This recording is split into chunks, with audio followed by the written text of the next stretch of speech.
Buon na preng jongi pat. Naki por shaki por ngia ma dia ke jingi do Jesu. Ngia ma dia ke bor Jesu. But enda dep ka kam ngi leit pai biang shaka jinglong batalot. Lese ngilong ki briew ki ba wadia u Jesu tang ban pendap ya ki kam. Yenda ladep ki kam ngi klat biang ya u Jesu. But ngingop haki jing talot jangi. Henry ka Maria Magdalena kalalong ka sinran jongo Jesu kalalong ru ka apostol by nuksa baba yangi kikun jongo balay lemba ka jingyai ne janga lemba ka jingyai sha janga lemba ka jingid baklam kut janga how Jesu dena kata ka daw ko himmen ko para ngidi ben peit ya ka Maria Magdalena kum ka kante kabala kloy ban shakri yaw Jesu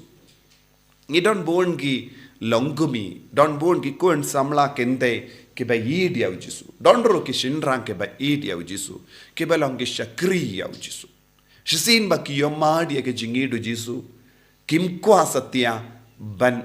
pet jingai na kata ka jingi pat bon sin ngila ban yoi kum ki ni gi longkomi kum ki ni gi longkopa kum ki ni gi kun samla ba yai shakri ya kabala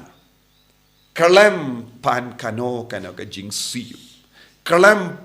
kemilindi eye na kabalang ki aiti met bad mensia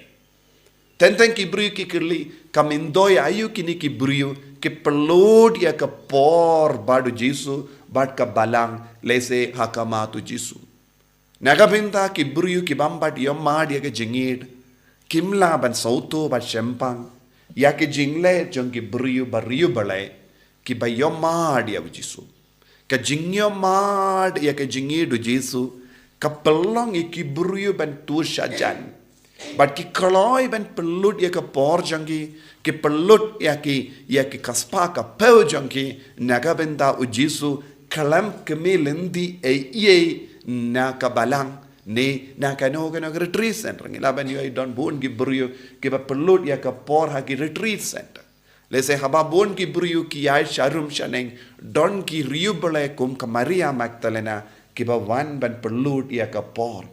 lese ki ve ki yong hapadeng ki ni ki jimbon kam kumnong in la por Henry Maria Magdalena kalong ka nuksa baba bon ngot ki briu kumjuru kalong ka ba ay minsiem ya ki ba don kum ka ne ka jinglong ha ka jingem janki